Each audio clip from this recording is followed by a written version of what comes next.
Welcome back through the Daily Drum on WHUR 96.3 HD2 and Sirius XM channel 141. I'm Harold Fisher. Tonight we recap the vice presidential debate. Did you watch it?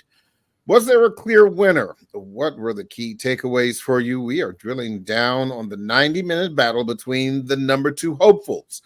We're also going to share our insights on the highs and lows for the VP picks. It's a political roundtable discussion. My guests are Raynard Jackson, GOP strategist, Dr. Sharice Janae, political analyst and political science professor at Alabama A&M University, and Dr. Niambi Carter, professor of public policy at the University of Maryland. Thank you all so much for joining the conversation. Thank you, Harold. Thank you. Before we go into it, let me just drop just a bit of a nugget real quick. He is still saying he didn't lose the election. I would just ask that. Did he lose the 2020 election? Tim, I'm focused on the future. Did Kamala Harris censor Americans from speaking their mind in the wake of the 2020 COVID situation? That is a damning non-answer. It's a damning non-answer for you to not talk about censorship. Well, there you go. Dr. Janae, let me ask you first. Who was the winner? Who was the loser, and why? What do you think? Well, I really believe that Tim Walz may have gotten off to a slow start, but I really believe that he was the winner, and he was the winner because of the introduction of policy, right? We've been talking about the ability to have a substantive policy conversation in a way that the American people can consume what was being said. And I believe that Tim Walz's folksy way of talking, that his ability to get straight to the issues, but then weave policy in there made him the winner. I know that he got off slow. You could tell that he was nervous, and we have to remember that he's very new to the national stage, right? And so it made sense why he got off slow, but it was very clear to me that he had a command of the facts and understood how to then stay to the policy that he was trying to highlight about Kamala and what she has done while she's been with the Biden campaign, and also establishing her as her own candidate that can make her own decision. Dr. Carter, loser? I would say that I think it was more of a draw for me, but I will say I thought Tim Walz was stronger at the end and JD Vance was stronger at the beginning. That said, I think the real winner was the people who watched the debate, because for one, we actually got to hear a conversation and not just a bunch of talking over one another. So I would say the people were the winners for last night. Raynard, your thoughts about winners and losers? Winner was JD Vance by far. I mean, that debate with him should be a masterclass taught in. You can't hear me? No, go ahead. Oh, that debate should be taught in a master's class in PR and communication. He was just smooth. Remember a couple of weeks ago when I was here with you guys, I talked about the volume test. He looked presidential. Matter of fact, you can really make an argument that he outshined Trump, and not just this year's debate, but just in general. He was very personable, affable, but he yet answered the question. Tim Walz was the loser simply because the election was over last night. As a result of this debate, let me tell you, the only thing that can happen is Trump and Vance can lose the election. It's over after last night because the reporters kept asking Walz very direct questions, and he refused to answer like his running mate. And from the Democrats I've talked to in real time and after the debate, they even told me, and we're worried about this, you can't continue to run a presidential campaign. And when people ask where you are on specific issues, you go around the corner and up the bend. That thing is over after last night. And so what you're going to expect to happen the rest of this month, the Democrats are going to go into the Black community with their tried and true. If you don't vote for Harris and Walz, Republicans are going to take away your voting rights, civil rights, homosexual rights, and they're going to lynch you, police brutality. That's what's going to be the messaging from this point forward, because they know on issue they cannot win. So let me let's begin to do a bit of a drill down, because one of the things, as Reynard suggested, and also Dr. Carter, is that at least in the very beginning, that Tim Walz was a little unsteady. He was apparently nervous in the very beginning, and quite honestly, it did seem that he was a little unsteady about that. Let's listen to this, and then Dr. Carter, I want your opinion about this. The question was, can you explain the discrepancy? All I said on this was I got there that summer and misspoke on this. So I will just, that's what I've said. So I was in Hong Kong and China during the democracy protests went in. And from that, I learned a lot of what needed to be in governance. Dr. Carter, your thoughts about that Tiananmen Square comment? Is Tim Walz the gaffe machine for this political season? I don't think so. I mean, I think Republicans will make a lot of hay about it. I think if this is the lie, then I'll prefer those lies than ones like, Haitians eat cats and dogs, because those lies actually can get people harmed. We've seen the death threats. We've seen all of that. I'm not saying that it wasn't. I think he should have just said, I misspoke. I shouldn't have said that, and moved on. Instead, he sounded mealy-mouthed, and that made it feel worse than what it is. I don't think it's a big deal, especially when we look at the lies, the scandals, and everything else in this political cycle. That's small potatoes. So people can make all they want of this and that comment about I've spoken with school shooters, but I don't think that's going to win an election or decide someone's vote. Quite frankly, I think people pretty much know who they're going to vote for at this point, and it won't be because he said he might have been in Tiananmen Square or in China during that time. I don't think that's going to carry the day. Dr. Janae. Well, I think we need to be very clear here. So the reason that he fumbled the question is because it was a two-part question. If you go back and watch it, it was a two-part question. It was a question about leadership, and then they also asked about this contentious moment where he misspoke, right? So he answered the leadership question, and then they circled back because he didn't answer the second part of the question.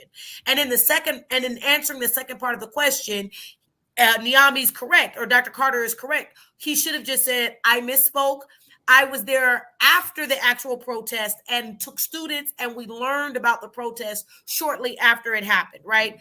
But again, this is his, second or third time in this type of debating space. He has been known and was pulled onto the campaign because of his ability to speak directly to the American people, his ability to connect with many of those Midwestern, let's say, white voters, right? And we have to be clear here on your show that, our audience is primarily African-American people. The audience last night wasn't African-American people. The audience last night were really more so middle America, where we know that the block of the country is red. And I feel that, as Dr. Carter has stated, that this particular lie, if we want to call it that, is not in anywhere comparison to the lies that we've seen from Trump or from J.D. Vance on last night. Joining us now is Howard University political science professor, Dr. Ravi Perry. Dr. Perry, thank you so much for joining the conversation. Oh, glad to be here. So I want to get your impression of last night.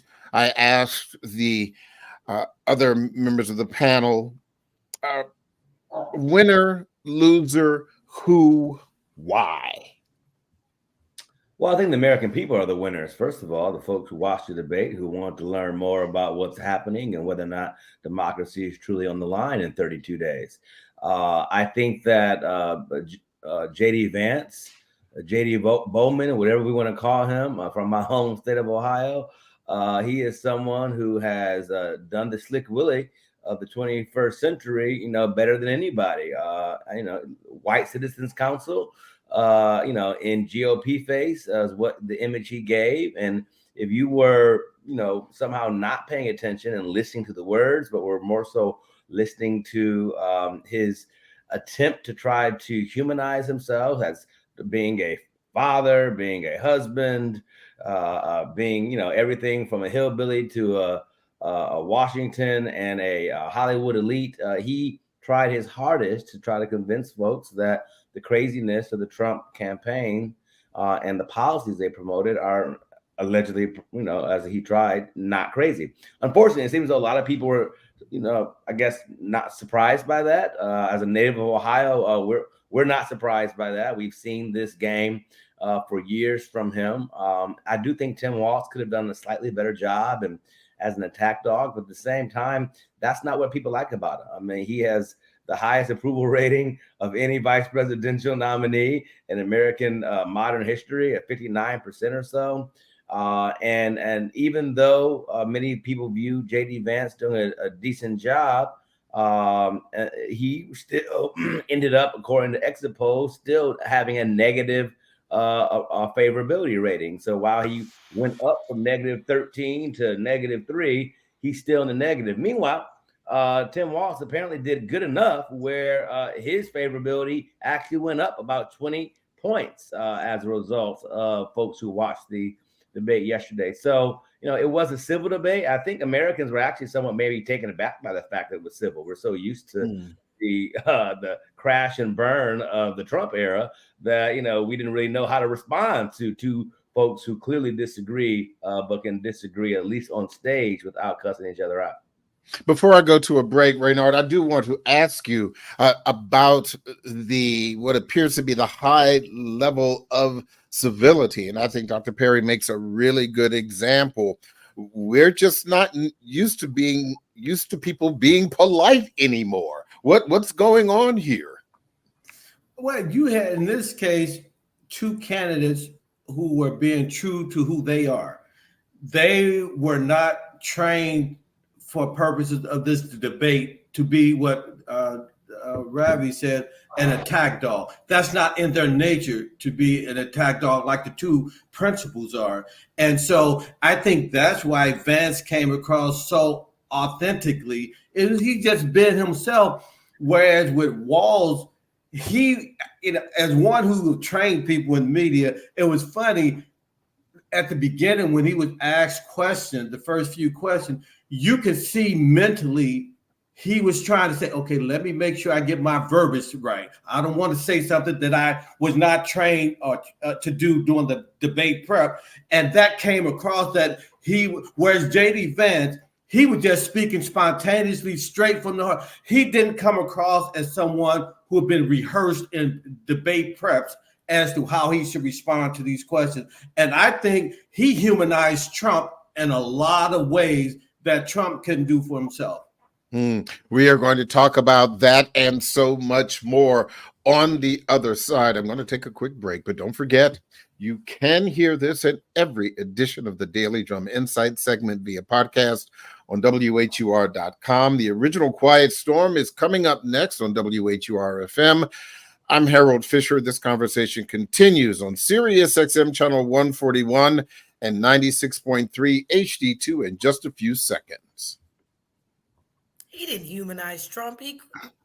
Welcome back to the Daily Drum on Sirius XM channel 141. I'm Harold Fisher. We continue our conversation about last night's vice presidential debate. My guests are GOP strategist Reynard Jackson, Dr. Sharice Janae, political analyst and political science professor at Alabama A&M University, Dr. Ravi Perry, Howard University political science professor, and Dr. Neon B. Carter, professor of public policy at the University of Maryland. With all of these PhDs here, Lord knows I feel like I'm back in school. So let us get right back to that conversation. And since Dr. Janae began to speak about being humanized, that is the former president by this vice presidential candidate, let's talk about one of these other issues, and we'll come right back to that. And Senator Vance, and it surprises me on this, talking about and saying, I will create stories to bring attention to this. That vilified a large number of people who were here legally in the community of Springfield. The Republican governor said, it's not true, don't do it. And he's very worried about the things that I've said in Springfield. Look, in Springfield, Ohio, and in communities all across this country, you've got schools that are overwhelmed. You've got hospitals that are overwhelmed. You've got housing that is totally unaffordable because we brought in millions of illegal immigrants to compete with Americans for scarce homes. Okay, Dr. Janae, your thoughts about this Springfield issue. It continues to come up. Obviously, the former president brought it up during the debate with Vice President Kamala Harris. It's the topic that keeps on giving. Yeah, like that ugly pink tie that he had on. I mean, they should have told him not to wear a pink tie. I just don't understand why he was wearing a pink tie. But I mean, JD Vance, but that's beside the point. What I was going to say, do I smell pate? Yeah, I am being petty here, and I'm being petty here because this level of chameleon, this whole idea of humanizing, how can you really humanize a Donald Trump, right? So much so that Donald Trump was on Truth or whatever he tweets on or whatever his social media. I mean, losing his mind based upon the responses that JD Vance was giving because he did not like JD Vance's performance because it did create daylight between him and Trump. So when we're talking about humanizing Trump, JD Vance wasn't humanizing Trump. JD Vance was trying to humanize himself because he's a younger, more radicalized version of Donald Trump. And the reason I'm petty about the tie is, I mean, political one-on-one says that if you're on the Republican side, wear a red tie, not a pink one. So, and with that then being said, that then also to me in many ways feeds into these lies about these Haitian immigrants. Let's be real. Springfield, Ohio was not a place that was actually growing in population. It was a place that was shrinking in population. The idea that these Haitian immigrants have come in and in many ways breathed new life into the small town, have made themselves very comfortable there as far as creating commerce and allowing for job growth to happen and all of these things. However, the problem really is, Harold, they're the wrong color immigrant, right? They're not the color immigrant that the Republican Party would like to champion. And so now let's vilify the immigrant that's come here illegally when the governor has already said that that's untrue, that the idea about them coming illegally is untrue. The idea about them eating cats and dogs is untrue. About the fact that crime has risen in the area is untrue. All of these untruths to continuously stoke fears about particular color of immigrants that come from these shithole countries. Dr. Carter, why do you believe that the former president, Donald Trump, needed to be humanized? There was a lot of talk about that, even from right-leaning pundits leading up to this debate. Well, I mean, have you not seen Donald Trump? I mean, he has not been very good in his performances, either in debates or even at his own rallies where he has an audience that's there to see him. He has talked terribly, not just about Haitian immigrants and Haitian migrants. I mean, the things that he said about, babies being murdered at birth, things that are just not true. I mean, Donald Trump's view of the world, I think, is really warped. I don't know that JD Vance could do that much to make him look better. He looked like the adult in the room. And really what JD Vance was doing was running as co-president, not as his number two, because JD Vance was coming in trying to show that, hey, you can vote for Donald Trump. You'll be safe because I'm there. And anybody who knows anything or who's paid attention knows that Donald Trump cannot be reined in. I think that's a very dangerous game to play with a Donald Trump. But Donald Trump has been showing himself for a very long time to be a person without the temperament, the knowledge, the skill set, or the wisdom to hold the highest office in this country. And I think JD Vance had to come and use all that Yale education. I don't care how much he wants to talk about how difficult his circumstances were, when he was growing up. He is a Yale trained attorney, as is his wife. He enjoys a great deal of success professionally and a great deal of monetary comfort. And so I think he is there to try to make Donald Trump look less menacing and less threatening than he is, and to make himself, quite frankly, look like he's not the guy who just said, talked about lonely cat ladies, and who said what the role of women ought to be, which was pretty much in the dark ages, quite frankly, in the place that most women in this country, regardless of race or class, don't want to go. So I think JD Vance was trying to do double duty. And it wasn't a heavy lift, because let's be clear, the bar is in hell. Donald Trump has shown himself to be ill-fitted and ill-tempered. And so he didn't have to do much to make himself look good and make Donald Trump look good, because, you know, the name they didn't say last night was Mike Pence. And I think that tells us everything we need to know about this campaign and this ticket. Oh, no, Dr. Carter, his name was said. Wall said that's why the only reason that JD was on the stage was because Mike Pence wouldn't run with him again. Oh no, his name was said. Yeah, what about that, Reynard? The Mike Pence piece, as well as as we discussed at the top, where he did not answer.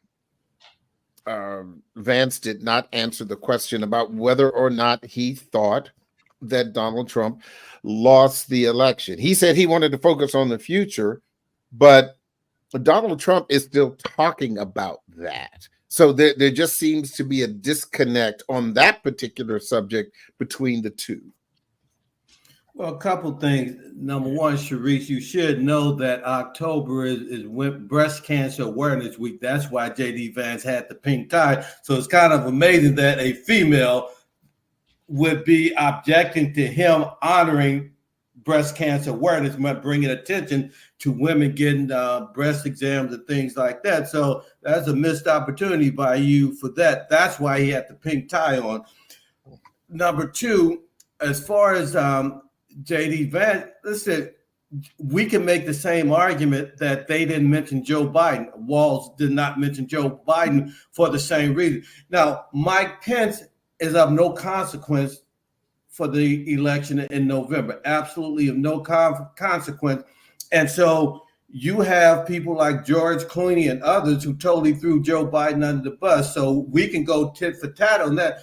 But Biden is not on the ticket, and that's strictly inside the beltway, meaning a DC game, a parlor game, the media plays by every Republican that goes on to a media show must pass their litmus test by the media, which is, did Trump win or lose the election in 2020? That's so totally irrelevant. Joe Biden is president. But hold on, but Bernard, and I think the moderator. Hold on. But here's the reason why I asked is because Donald Trump is still saying that he didn't lose the election, even though, and we can talk about context if you want, but we know just a couple of weeks ago, during the presidential debate, David Muir asked him about something he said about losing by a smidge or something. Yeah, by a hair. Thank you very much. So I think that is very relevant because he is still talking about it. He's talking about it at rallies, and so I think that it was a very relevant question that Waltz asked of JD Vance, and JD Vance sidestepped the question. Harold, can I ask no more so? Hold on. Let Reynard get his point in, and then you can go ahead. I want to ask Reynard this question.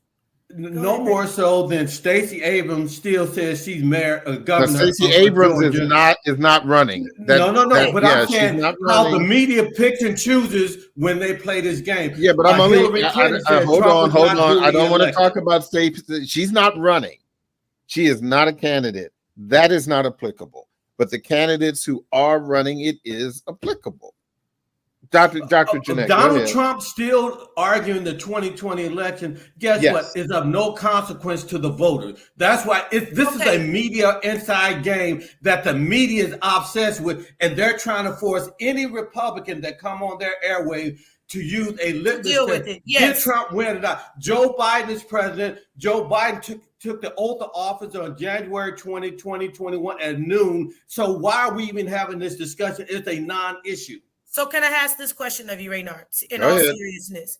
So then why was a commission put together by Benny Thompson of Republicans and Democrats? Why was a commission put together to study January 6th if it was of no consequence? Why is it of no consequence that people lost their lives that day? That's not true. That's not true. That people lost their lives that day, that police officers on the Capitol were overran that day. Why is that not of consequence to the American people with the same candidate who's running again, who is not being clear about if he loses again, that won't happen again? That's the question. Why is it of no consequence? Okay, let me answer. It's very simple to answer that. Okay, number one, the commission, the J6 committee was not a bipartisan committee, number one. Number two, Republicans picked 6 members. Nancy Pelosi denied them seating. And so Nancy Pelosi, which has never happened in the history of the country, where the opposition party chose what Republicans would sit on the committee. So the committee was not bipartisan, number one. Number two, Benny Thompson, Nancy Pelosi, they only heard testimony from Democrats. They didn't have cross-examination. So this was a partisan committee, and even Democrats now, after the fact, are coming out and saying that it was not a fair committee. It was a political hit job. Okay. And the only person that died on January 6th is Ashley Babin, who was shot by a still unnamed Capitol Hill police. Nobody died from January 6th other than Ashley Babin. Now we know that is inaccurate. We do know that is inaccurate, that as a result of January 6th, there were police officers who not true, Harold. Who did die. So we could spend the next half hour discussing that, which I will not. But Officer Sicknick died of a stroke. I have a copy of the medical examination. That's right. Yeah, he died that's of. Right, it had nothing to do with January 6th. He died of a stroke. Unrelated. Okay, so Dr. Perry, I know you're chomping at the bit to comment. Please, your thoughts. Well, see, this is what's honestly concerning. You know, this is a Black audience. This is a Black panel, and so I'm going to be a Black man for a minute.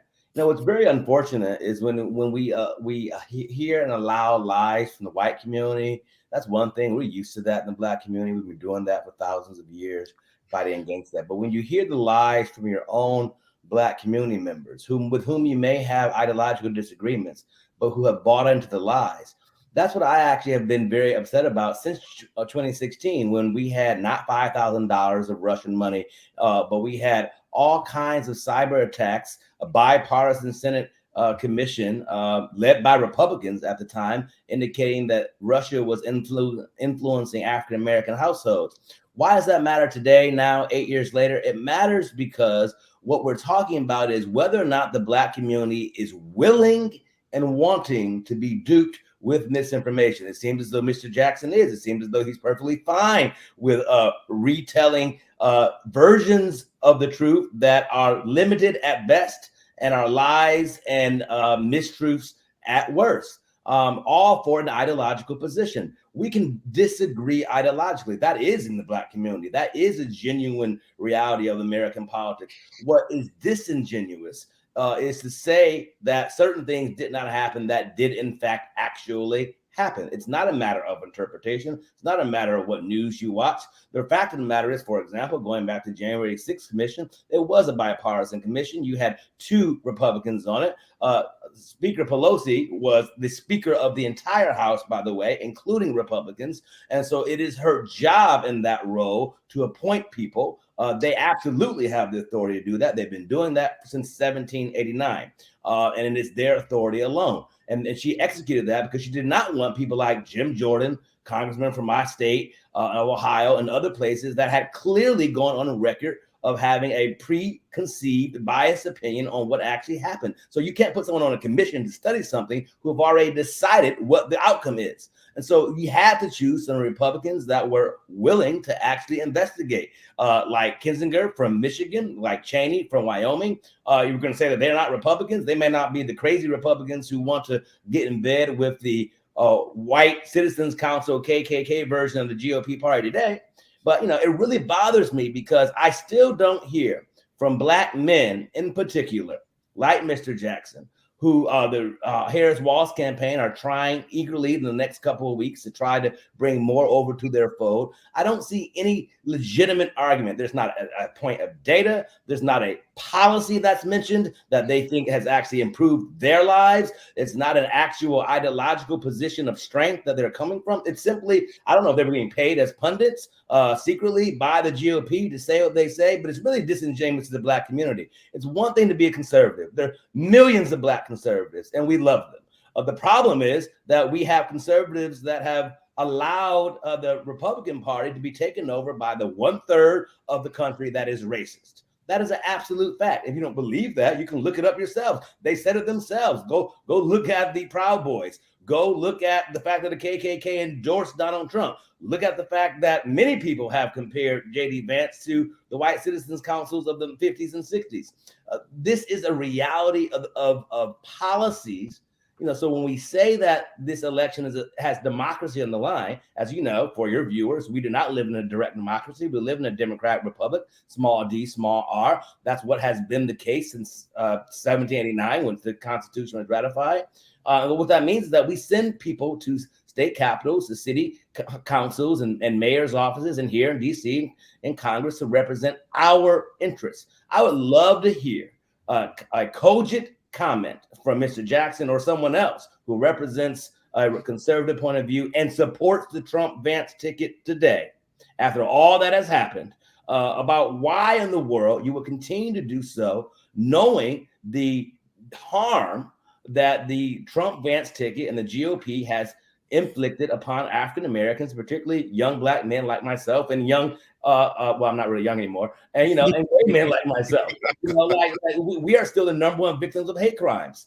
You know, and this is something that the Republican Party has vehemently spoken nothing about. And no offense to J.D. Vance, I'll end on this, and the pink tie. He may have worn it for a breast cancer month. It's also LGBTQ History Month. It's also Hispanic Heritage Month. You know, the pandering to women, given the clear policies that are anti-women. You know, he didn't even take that opportunity to talk about the fact that he was wearing a pink tie for breast cancer awareness. So we don't know if that's the case. There may have been a after the debate, again, talking point because people were questioning why it wasn't a red tie. But the reality is he didn't take the opportunity that he had last night to actually talk about that. That's why he was wearing the tie, that he supports women. And remember, last time he talked about his wife, you know, he said that it was great about her is that, you know, well, she wasn't white. And so because she wasn't white, you know, that was the one thing that he didn't like about her, which was the inference.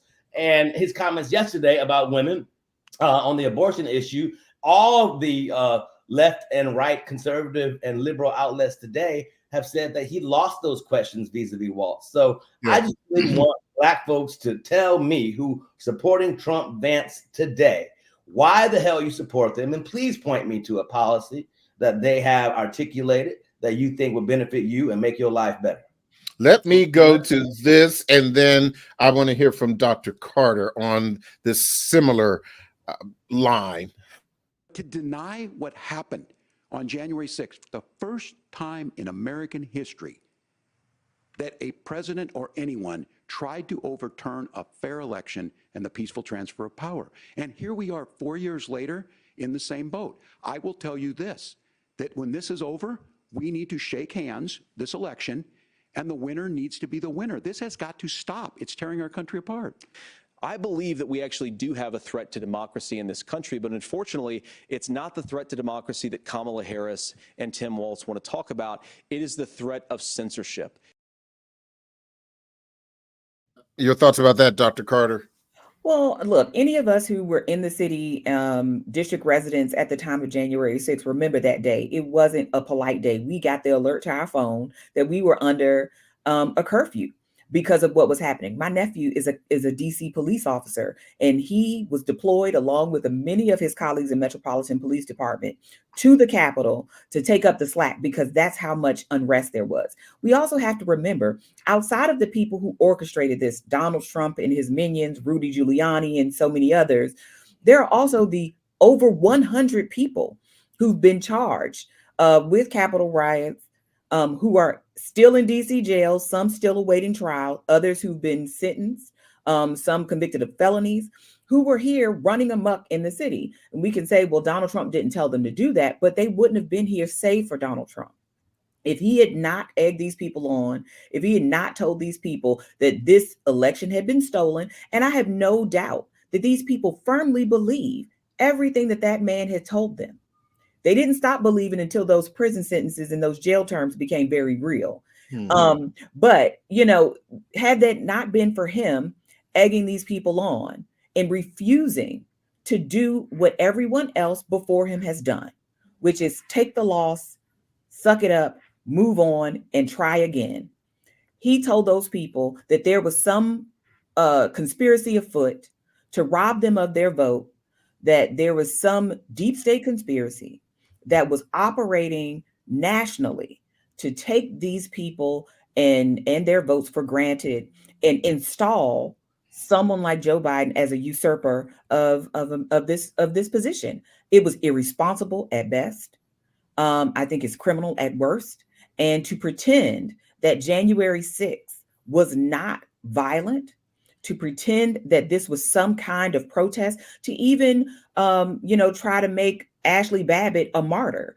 I think it's unfortunate that Ashley Babbitt is dead, but to pretend that Ashley Babbitt was not trying to enter that Capitol, and this Capitol police officer was doing his job, which was to protect the members of that chamber, is to be disingenuous. Everybody in there on that day who flew that Confederate flag in that Capitol, something that had never happened, who went into these offices, took pictures, who left blood and other bodily fluids in that space that we are supposed to revere, deserve the consequences that come with those criminal activities. They're no different than anyone else. And just because they believe in their cause doesn't make it right. What happened on January 6th was an attempted coup. It wasn't a peaceful transfer of power, which we have come to expect in this country. And we have to also remember on January 20th, there were tanks, there were fences around that area, something that I'd never seen in my lifetime. I was on a roof looking down and seeing those tanks occupying the streets of this city. So I don't think we can pretend, and a lot of people who don't live here may not know, right, that January 6th was far from some idle moment. That was a scary time. And people forget sometimes that DC is a place where real people live, real Black people live. It's still a majority Black city with a majority Black leadership. And to see that happen in this city, and to see certain activities grind to a halt, to see federal workers not be able to go to work, city employees not be able to do what they need to do, I think is something that we all too often forget, as if the Capitol is the only part of this city that was affected by the activities of January 6th. Yeah, I just want to add, if I can really quickly, as a member of Metropolitan AME Church, it extended beyond the Capitol. Yes, they marched to my church, tore down our Black Lives Matter sign, Proud Boys, and wonderfully, our church sued them and we won $3 million. We're the only Black institution to successfully sue the Proud Boys and others who were the leaders of January 6th, the oldest Black institution in Washington, D.C., at 1518 M Street. This was, as Dr. Carter was saying, it did not just situate at the Capitol. It was entire D.C. Streets were blocked off. You had fences all over the Capitol for months, where our delegate, our Congresswoman, Eleanor Holmes Norton, had to fight for months to get those fences removed. So, visitors to DC could actually come up and see the monuments and see the Capitol building. It was a real long-standing atrocity that had long-standing impact. And I mean, Dr. Perry, you know what? Hold on, because I didn't want to get Raynard's kind of a response to that clip, because we can and we have constantly debated, the January 6th issue. I want to speak more broadly about that clip as it relates to democracy, Raynard, and what Tim Walz said. And no matter what your political persuasion, we can go all the way back to Bush v. Gore, where they took that argument all the way to the Supreme Court. The Democrats didn't like it. They went through the legal process, but in the end, Al Gore said, "You know what? I'm an American first, and I am going to allow this process to go forward and let George Bush, be president instead of continuing this fight." Why are we, as it relates to democracy and the conversation last night, Raynard, and the way that the reporters framed the question, 64 court cases and everything else, that this is still an issue? Well, number one, see, what people don't want to have in today's climate is a nuanced contextualization of this type of conversation. Meaning, Trump, the 64 cases you're referring to that went against Trump, it was all, they were never tried on the substance. They were all denied based on standing. That's just a legal fact. So the facts of the case never got through the court system. That's number one. And that's a nuance that's very germane if we're going to have this conversation, that all the defeats Trump faced, those 64 charges, were all based on a lack of standing, not the merit of the case, because it didn't get that far, number one. Number two. So let me stop you there real quick, because we don't have a whole lot of time. With all of the money that Donald Trump has and all of the legal representation that he can afford, yes, you're correct. These things did not get that far on standing. But why didn't the attorneys who were representing him know that? Well, no, because the job of an attorney is to do what your client directs you to do, long as you stay within the confines of the law. And any attorney that's not willing to go to the mat for his client on that issue, I would fire that guy. And so as long as Trump was paying them money, Trump was able to tell them, you fight until there's no more remedy available to me. And that's exactly what they did. Okay, so Harold, that's exactly what. Hold on, Janae.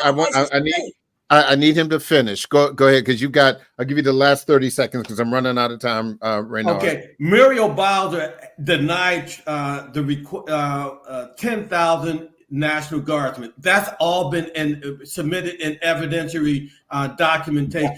And Nancy Pelosi admitted on HBO that she was the Speaker of the House is responsible for the security of any. Okay, Renard, I tried. I tried. Okay, that's public. That's public information, Harold. If you don't want to believe the facts, we know that Muriel Bowser did not have authority over the National Guard. We know that. She has to accept it. Trump offered her 10,000. Muriel Bowser's response publicly was, "I cannot have D.C. seen being invaded by the military." She was more concerned about the optics of having National Guardsmen in D.C. versus protecting D.C. I need a yes or no from everyone before I close out here. With all that we saw last night, do you think that any of it convinced the undecided voters? Why they're undecided voters at this point, I don't know. Yes or no, Dr. Janae? Yes. Okay. Dr. Perry? Yes, and the news shows said so. Okay. Dr. Carter, do you think undecideds were convinced one way or another? Yes. Raynard? Yes, Trump wins after last night. We will continue. We will continue to watch. Thank you all so very, very much for participating in this conversation. That is the Daily Drum for this Wednesday, October 2nd. I'm Harold Fisher.